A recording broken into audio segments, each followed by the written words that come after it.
The fracture of institutions, the dilemma of our age. In the modern world, money is no longer heavy gold coin, nor shining silver notes. It has become a string of digits, stored in bank ledgers, displayed on central bank screens, and carried in every person's phone. This convenience makes us believe we are living in an era of unprecedented efficiency. Yet the lighter it becomes, the more fragile its foundation.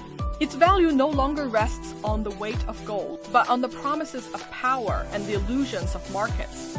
At every crisis, governments choose to print more money, flooding the system with liquidity.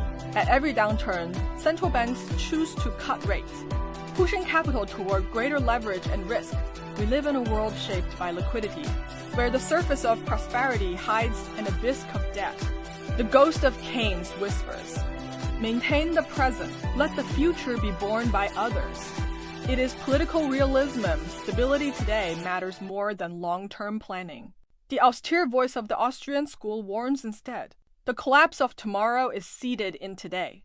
It is economic rationalism when market signals are distorted for too long. Crises are not removed, only delayed. The financial crisis of 2008 was one tear in this fabric.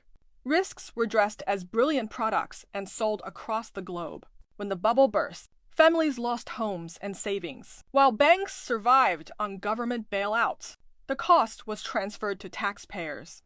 Afterward, the economy seemed to recover. Stock markets hit new highs, capital markets glowed with optimism. But behind it all stood zero interest rates, negative rates, and endless rounds of quantitative easing. Prosperity was illusion. Bubbles and debt were reality. The fracture runs deeper than money. It runs through society. Those with assets grow ever richer, while wage earners fall further behind. Wealth inequality quietly corrodes trust, and the generation looks ahead without hope. Technology once meant to liberate productivity has also been financialized. The internet, artificial intelligence, even blockchain, they serve capital's pursuit of profit more than the common good.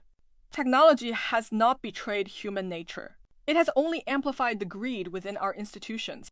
Thus, we live in a paradoxical world. Currency creates prosperity, yet breeds bubbles. Governments preserve stability, yet accumulate deeper risks.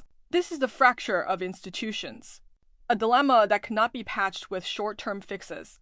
Keynes taught humanity how to borrow from the future. The Austrians remind us to reinvest in the future. But perhaps the real answer lies elsewhere, not in power, not in greed, but in a new experiment of institutions,